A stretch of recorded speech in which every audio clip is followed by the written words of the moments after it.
It's interesting. I didn't one day wake up and say, I'm giving up drinking. I just, like many Brits, had a very, very boozy December. Christmas time, I was on vacation, I was drinking a lot. And I've always been able to drink a lot. I think I get my genes from my mum's side in that thing. Like I can drink. And I decided to just give up for January. I just wanted to do dry January. And all I could think about was having a drink. It's all I could think about. I was waking up thinking about it. I was checking the clock. When's it 12? And it just really scared me. I just was like, wow, maybe I have a little bit of an alcohol thing. So I sort of decided to punish myself and say, I'll do February as well. I'll do 2 months off. If I can do 2 months off, then I can prove to myself that I don't have a problem. 2 months go by and I was still really struggling. I felt like I couldn't be social. I felt like I couldn't go to the pub and have a lime soda. I couldn't go out for dinner. I was really, really struggling. And I started to really worry that maybe I had an alcohol problem. So I decided that I would wait until my birthday, which is June 1st. I said to myself, if I can do 6 months without alcohol, then I can prove to myself that I don't have a problem. And by the time I had got to June 1st, I was the happiest I've ever been in my life. I could sleep better. I could handle problems better. Things that would go wrong on set that would normally set me off, I could take in my stride. I had such better mental clarity. I felt healthier. I felt fitter. And I just sort of said to myself, like, why am I enslaved to this drink? Why am I so obsessed by the idea of having this drink? And I would look back and recognize that I would go to events for work and be like, I can't enjoy myself until I've had a few beers. And I just felt so much pressure. And this is one of the things why I've sort of distanced myself from the rugby community, because so much of it is about how much can you drink? Let's get you as drunk as possible. And it's honestly been the best thing I've ever done. I'm a year and a half into it now. It doesn't even cross my mind. I've found amazing replacements that I think are fantastic. Ones that are also really healthy. I found this one beer that it's full of electrolytes and it's, the carbohydrates in it are long-lasting energy. So like having a beer is now actually like a really healthy thing. I'm really lucky that all my friends are super supportive about it. I've never run into that scenario where my friends are like, oh, go on, just have a beer. Like, you're fine. They've always sort of really supported me. And I don't want to be that person that's saying to people, you should get sober, you should get sober. If I could encourage someone to drink less, then that's great. But I don't want to start getting into the world of you need to stop drinking, because it's not for me to say. I went on my own little journey. I'm really enjoying it. I'm delighted that my mum's has also given up. She's loving it.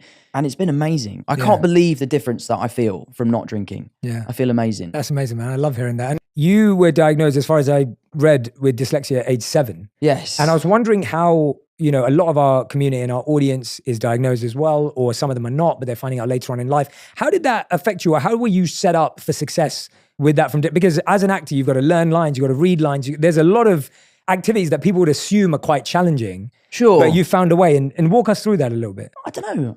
My mum has always been really hands-on with our education. Mm-hmm.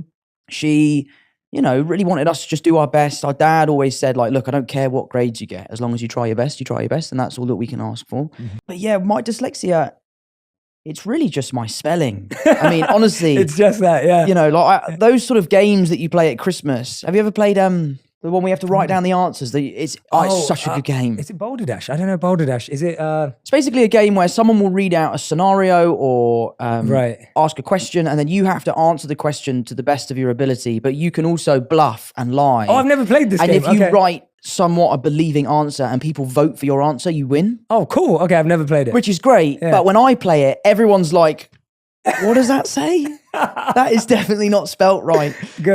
But yeah, so my spelling was really the biggest hurdle. Yeah.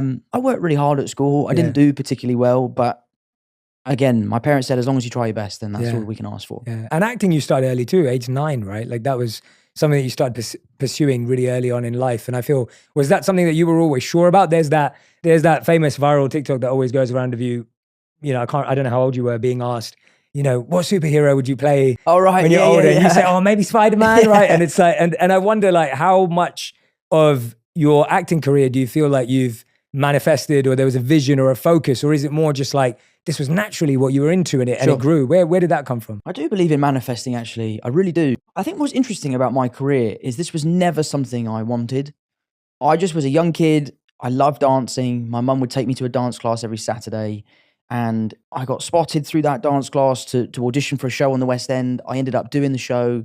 I loved it. Billy Elliot. It was a time of my life. It was such a cool experience. just by complete fluke, an agent came to see the show the night that I was on. She signed me. She sent me to an audition for a film. I was lucky enough to get the part. All of a sudden, I was on set with Ewan McGregor and Naomi Watts, and we made The Impossible. And to be perfectly honest with you, it was just a hobby. It was something that my mum would let me do on the summer holidays. She was very keen that I kept my schooling up. And there sort of came that time in England where you're in between GCSEs and A-levels, and you're trying to figure out. When I was going through that, you could still drop out at A-levels. Obviously, now you have to do A-levels. And I had that moment where I was like, what do I want to do? I could try and stay at school and figure out what I want to do, or this thing that's been a hobby, but my sort of summer holiday activity, which is acting, I could try and do that for a living. And I've been so lucky that I've been, offered jobs and all that sort of stuff.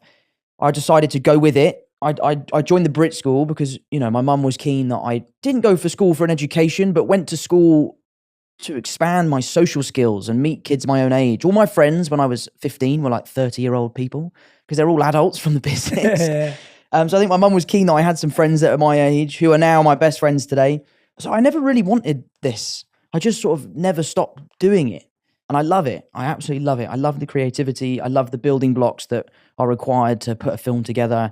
I love the collaboration on set between people from all different walks of life. A film set is a melting pot of all sorts of different people.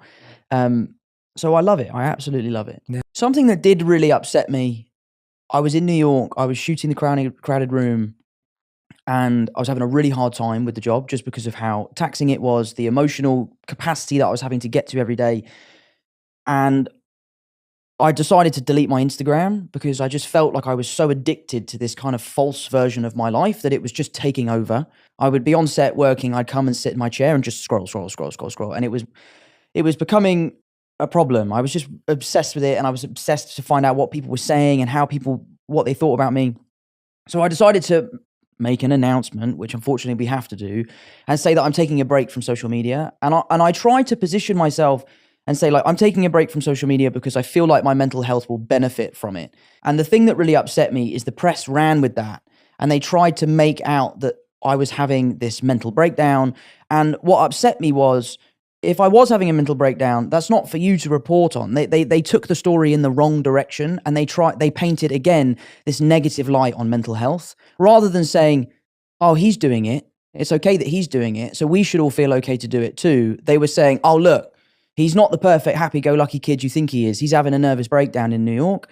And I think that was a really unfair line of journalism, let's say, because I just think it, again, kind of painted people looking for help in the wrong light, if you know what I mean. Yeah, absolutely. It almost sounds like you were actually preemptively going, I'm doing this so that I don't go in that direction. Totally. So, at least I'm not trying to put words in your mouth, but it's absolutely. It's almost like I'm proactively seeing that I could end up in a position where I might have a breakdown. I don't want to be in that position. And so I'm responsibly saying, guys, I'm taking a break in order to protect myself. 100%. Yeah, which makes a lot of sense and actually is quite admirable again. Totally. Yeah. And that's kind of what the message of the show is about. Like the message of our show is that asking for help should be something that we celebrate. Yeah. If you're struggling, if you need help, if you feel bad and you wake up and you go to a friend, a therapist, a teacher, an employee or a colleague and say, I'm really struggling, I need some help, that should be something that we give you a pat on the back. Like, I would love to help you.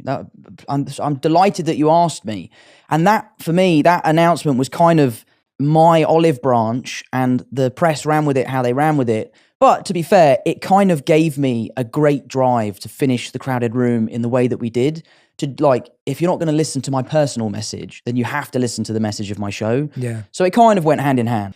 And I live by this really, I don't actually know if Christian Bale did say this, but I think he Christian did. Bale, so I love Christian Bale. He said I it. Yeah, love Christian we'll Bale. say he said it, yeah. But I think the quote is, if you have a problem with me, text me. And if you don't have my number, you don't know me well enough to have a problem with me. That is so good. And I think that is such a great piece of advice, because as a celebrity, you live on this stage, you live out there, you kind of give out a version of yourself that you want people to see. Mm-hmm. And that can be the version of yourself that they can have a problem with or they can love. And there is I feel like I'm quite authentic in my public persona, but I just try to really care about what my family thinks, what my friends think, what the people in my local community think. I live in Kingston. I know everyone that lives there. I can't walk 5 feet without bumping into one of my mum's friends.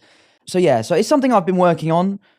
I try my best to not let that stuff affect me. It does. Yeah, of course. I'm not cold-hearted or anything like that. It does affect me, but I just try to move on and focus on the positives. Yeah, absolutely, absolutely. What was did you ever see your dad deal with everything and you thought, wow, that was incredible? Like, was there anything specific that you remember that, like, seeing him like tackle something and you thought, wow, that really impressed me, even if it was something really small in hindsight? I think the thing I admire most about my dad is his resilience.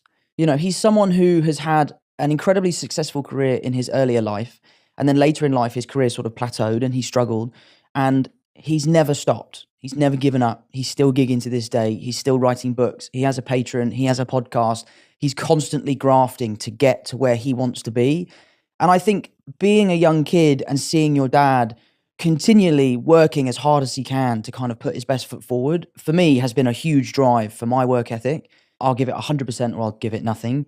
And I think a lot of that has come from my dad and seeing him deal with that. The funny thing about my dad is you talk about doing a bad gig. I must have seen him 20 times. I've never seen him do a bad gig. He always seems to absolutely rip it. But maybe that's just because we're in the audience. But no, I owe a lot to my dad, and a lot of the teachings are things he's told me and things I've just witnessed him do. A lot of studies show that how we were loved or unloved between the ages of 0 to 5 impact the next 15, 25, 50 years of our life. Wow. And how we give love to ourselves and how we give love to others.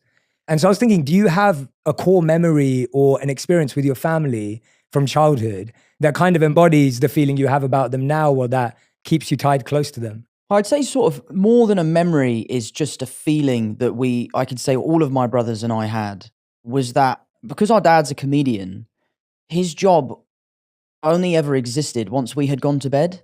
And our mum worked from home. She was a photographer. So to us as kids, our parents didn't really work. They just were always home. So we had this amazing foundation where no matter any time of the day, either mum or dad would be at the house. And we felt so kind of solid as a family, which is why like I kind of have this dream of one day having kids and putting my work to bed and just kind of being there as a dad. Because I really admire how my dad was around. You know, being a comedian is a very, very volatile job. The highs and lows are so extreme. And as kids, we never saw that. The only version of my dad I ever saw was the happy dad, let's go to the park.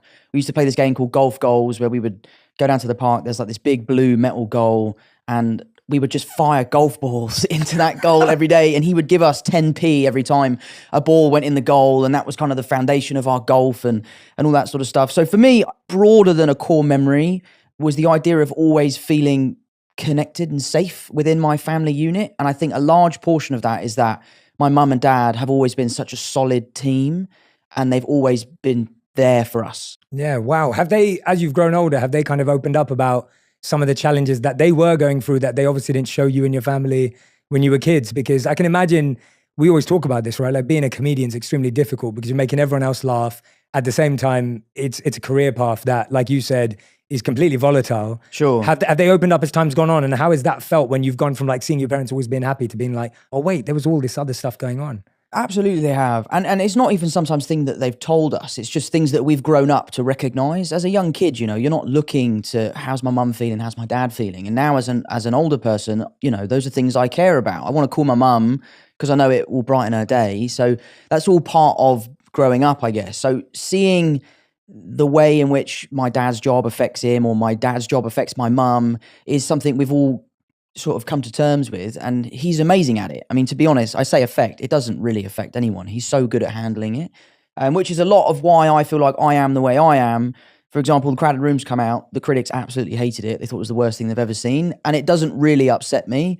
And I think a large part of my feeling towards that has come from my dad being able to do a gig, the gig not going well, him brushing it off his shoulder and just right onto the next one. Boxing is such a great release. You know, you see these young kids who are angry, who need to let something go, like go and punch a bag for an hour. Like that will calm you down. Yeah. I love how boxing is such a great thing for young people to release that sort of energy. Are you boxing? Do you box? I love boxing. Yeah. It's been a few years since I've done any sort of training. I used to go to this great gym in New York called Church Street Boxing. Mm-hmm. Used to love it there. Had a great pro. You could sort of spar with him because you know that he wouldn't batter you because he could control himself. I went to one sparring session, just a general session, and I got absolutely battered. Yeah, it was tough, but I love it. I love the sport. I'm a little bit sad as to like how the sport is being run right now. Right. But I do love the sport and I admire the athletes. I think Yeah. they're amazing. What's your take on YouTubers, boxing, and all that kind of stuff? And because it's obviously bringing a lot of attention to the sport. To be perfectly honest with you, mate, I don't really mind it. Yeah. I think it's quite fun. I think if you're doing it for the right reasons, you know, there's a great opportunity to raise some money for amazing charities. And I think a few of them have done a lot for charity. I think it's really great. I think, yeah, you know, my brother Paddy would never have been watching boxing and now he loves it because of his favourite YouTubers are boxing. So if it's good for the sport, it's good for the sport. I sort of don't really mind. I think it's funny, to be honest. Yeah, because you sit at home watching it, you're like, I could do that. I could get in there and do that. You're like, well, why don't you? You're like, well, I don't really want to do that.